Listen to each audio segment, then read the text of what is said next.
Nyt tässä, mihin mä olin menossa ehkä vielä pari päivää sitten, niin mä itse ajattelin, että mä olin menossa vähän ansaan. Mä olin mokaamassa pari päivää sitten.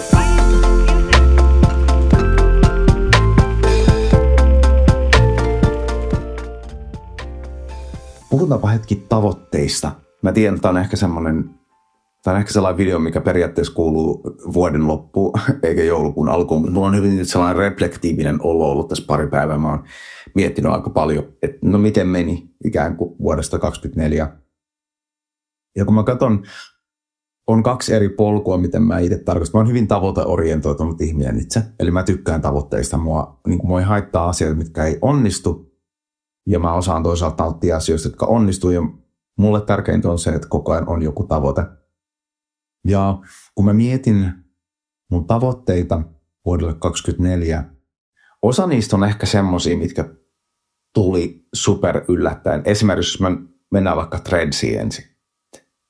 Threads onnistui multa yli minkään odotusten, mitä mulla ikinä olisi voinut olla. Jos nyt siis, ehkä paikka, missä mulla ei varsinaisesti ollut siis alun perin, kun mä ajattelin viime jouluna vuotta 2024, niin Threads ei ollut oikeastaan mulle sosiaalisen median kartalla silleen sellainen asia, minkä mä olisin etukäteen osannut edes miettiä. Mutta se meni superhyvin. Mulla ei ole ikinä ollut missään sosiaalisessa mediassa 4500 seuraajaa. Mulla ei ole ikinä ollut missään sosiaalisessa mediassa 2 miljoonaa kuukausittaista katselua.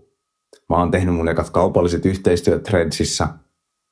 Tehnyt koulutuksia jo Threadsissa ja tuolla liikemaailman puolella. Et se meni niinku ihan yli mun odotusten. Mulla ei olisi edes voinut olla sellaisia odotuksia, mitä siellä tapahtuu. Ja toisaalta sitten, kun mä ajattelen mun tavoitteita mun uralla, niin ehkä isoimpana nyt niin kuin se oma profiili strategisena viestijänä tuolla sponsorointi- ja tapahtumat ry:n puolella. Siellä me saatiin mun mielestä tosi energinen vuosi Spotin operatiivisen johtajan Laura Sandströmin kanssa. Tehtiin paljon podcasteja, tehtiin paljon videoita. Et siinä ympäristössä sinänsä se tuntuu, että se oma työpanos siellä on ollut merkityksellinen, se on ollut hauskaa. Saatiin esimerkiksi nostettua sponssipodia silleen, että meillä oli ensimmäinen kumppanuus siellä. Tosi hyvää työtä. Ensimmäinen liittyen siihen ympäristöön, mä olin nyt marraskuun alussa Kymenlaakson kulttuurifoorumissa puhumassa kulttuurisponsoroinnista, joka on taas tavallaan merkkipaalu omassa elämässä. Et ihan mahtavia asioita. Siis, kun mä mietin tätä vuotta taaksepäin, niin jotenkin se on paljon asioita, mistä olla superylpeä. Mutta sitten ehkä semmoinen, missä sitten se pallo vähän on tippunut. Et kun ajatellaan tällaista uraa, mitä mä koitan esimerkiksi rakentaa, mitä mä uskon, että aika moni teistä, jotka katsoo mun videoita, saattaa olla kiinnostuneita näistä videoista, rakentaa jonkunnäköistä asiantuntijauraa. On se sitten luova asiantuntija, taiteilija, artisti. Artistikin on tavallaan asiantuntijaura, jossa puolet siitä jutusta nykymaailmassa tapahtuu siinä substanssitekemisessä, tapahtuu siinä asiassa, mitä sä oikeasti teet.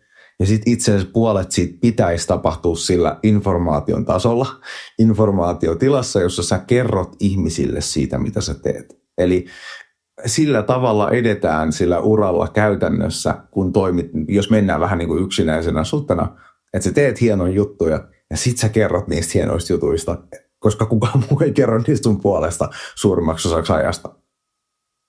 Ja siinä mä en ehkä nyt niin kuin taas sitten ihan onnistunut sen tavoitteen mukaan, mikä mulla oli.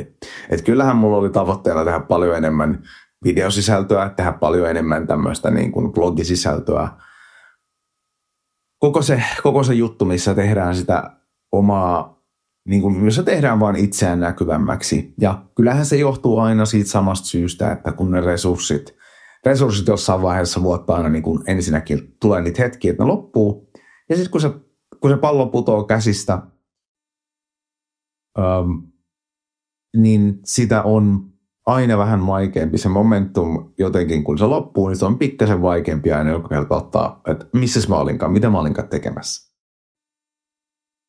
Ja ne tavoitteet ei ihan täyttynyt, mitä mulla ehkä oli. Mä ajattelin, että olisi ollut enemmän semmoinen vuosi, milloin mä jo niin kuin saan senkin jutun tapahtumaan.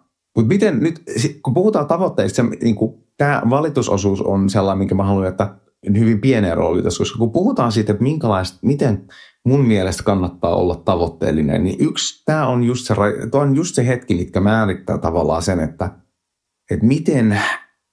miten hallinnoida niitä tavoitteita. Yksi osa tavoitteiden hallinnoinnista mun elämässä, kun tavoitellaan niin kuin tietenkin määränpäänä on onnellisuus ja täyttymys, niin on se, että miten sä hallinnoit sitä tilannetta, kun ne tavoitteet ei täyty. Ja mä kerron sulle, miten mä teen sen omalta osaltani. Ensimmäinen juttu, että nyt ei lannistuta. Että nautitaan niistä asioista, jotka on mennyt hyvin. Koitetaan keskustella niiden ihmisten kanssa, joiden kanssa sä teet niitä asioita. Haetaan sieltä esimerkiksi mulla itselläni just, että mä puhun Sandstormin Lauran kanssa paljon siitä, miten me tehdään. Me keskustellaan paljon ja me totta kai aina silloin, kun me halutaan kehittää jotain, me käydään keskusteluja siitä kehityksestä.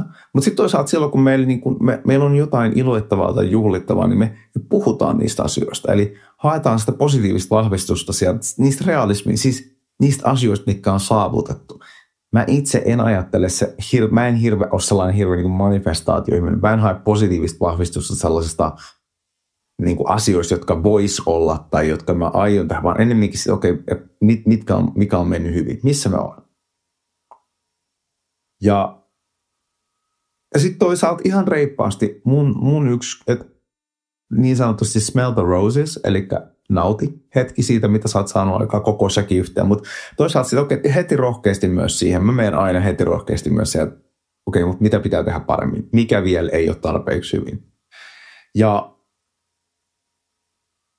ehkä kun mä ajattelen, mitä mun vaisto sanoo, että miksi vaikka Threadsissä mä oon onnistunut niin hyvin, on se, että mä oon itse asiassa just mennyt tosi intuitiivisesti, tosi vaistonvaraisesti siellä.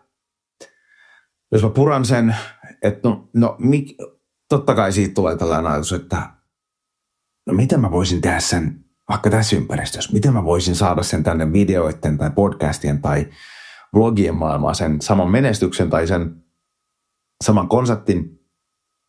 Ja sitten siihen tullaan totta kai vähän siihen, että kun sulla on tekstipohjainen sosiaalinen media, niin tosi vähän tarvii olla niin sanotusti valmisteluja, että sä et tarvi mitään muuta kuin sun aivot. Mutta sitten kun tehdään vaikka videosisältöjä, niin sitten siihen tulee aina kuitenkin niitä pieniä juttuja, mitkä pitääkin olla kondiksessa. Ja ehkä niiden kynnysten alentaminen on varmasti mulle se koko ajan se taistelu, että miten alennetaan sitä kynnystä tehdä asioita. Osa siitä on totta kai, että sä hyväksyt myös sen, että se energia, että siihen vaaditaan erilaista energiaa vaikka tällaiseen videoon. Se vaatii erilaisen energian kuin sen, että mä otan puhelimen käteen ja kirjoitan jonkun 4 lauseen postauksen. Mutta sitten tullaan ehkä sellaisen, nyt tässä mihin mä olin menossa ehkä vielä pari päivää sitten, niin mä itse ajattelin, että mä olin menossa vähän ansaan. Mä olin mokaamassa pari päivää sitten, koska mulla oli sellainen suunnitelma, että okei, hetkinen, että Threadsissä mä oon tosi intuitiivinen, nopea, mä en mieti enkä tavallaan kyseenalaista omaa tekemistäni. Mitä jos mä tekisin sen videolla? Miten mä voisin saada itselleni sellaisen tilan? Ja mä olin itse asiassa järjestämässä itselleni semmoista joulukuun haastetta, että hei, mä teen joulukuussa joka päivän blogin. Daily vlog joulukuussa. Ja ihan vaan pointtina olisi ollut se, että okei, että mä saan ne karstat pois sieltä koneesta. Mä pystyn olemaan, mä en pysty miettimään mitään, koska mun on pakko tehdä joka päivä joku video. Ja se vaikutti hyvältä idealta ja siinä oli hyviä elementtejä, mutta nyt mä ajattelin, että se olisi ollut ansa, koska sitten se, mitä mä parin päivän miettimisen jälkeen mä muistin yhtäkkiä sen, että ai niin, että yksi iso haaste, ei se videoiden tekemisessä oikeastaan loppujen lopuksi ole edes se haaste, että tehdään tämä osuus. Nyt mä puhun tässä mun kännykälle.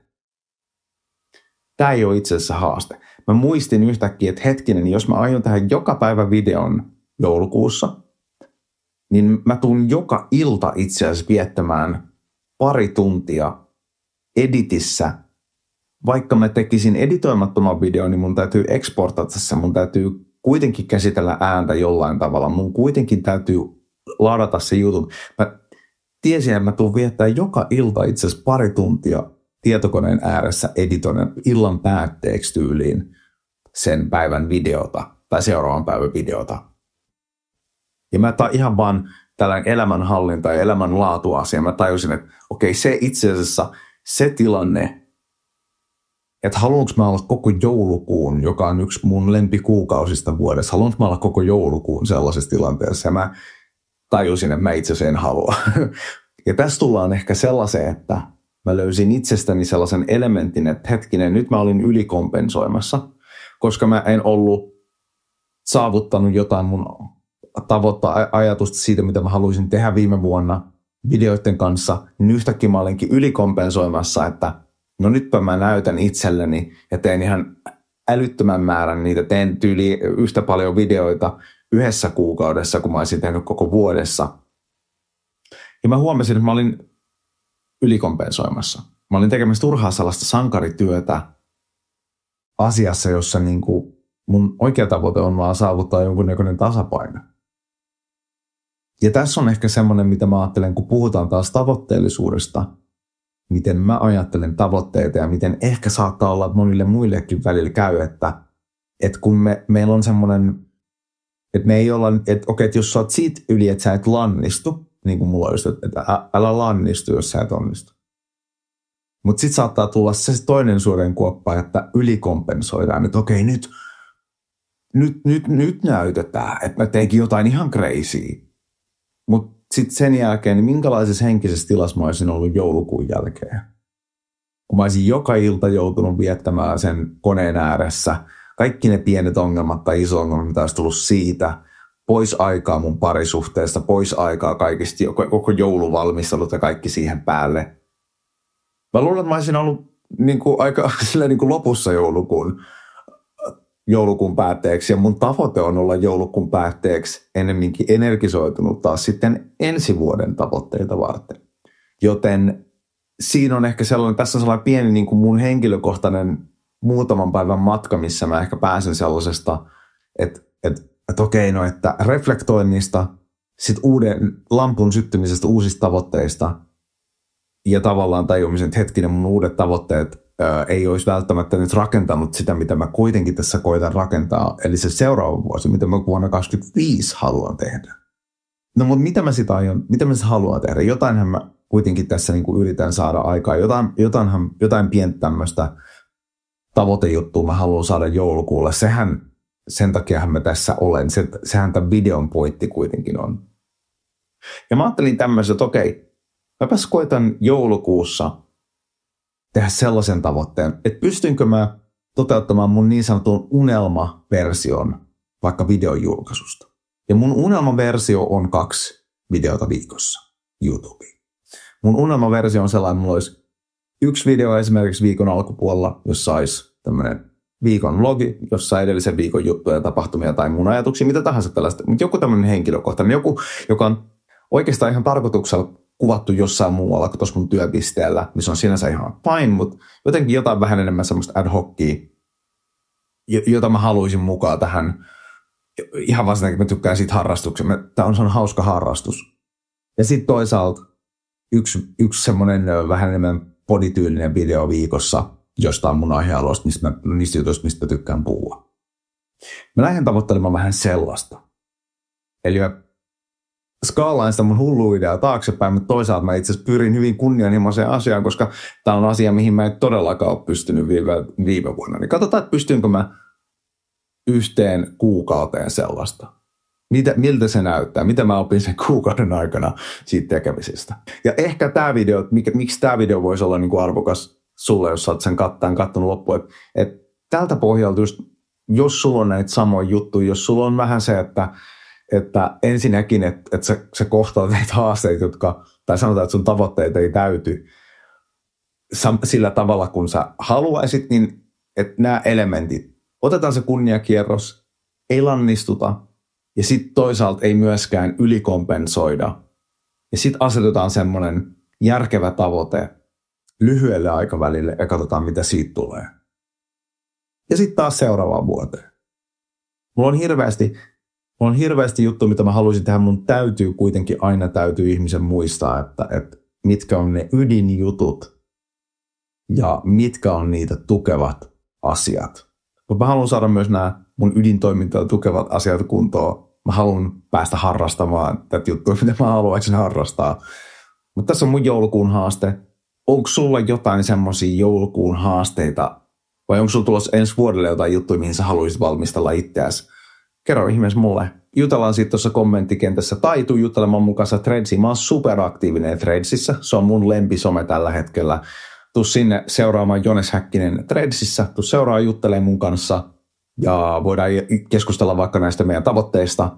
Voidaan tukea toisiamme vuoden 2025 tavoitteissa yhdessä.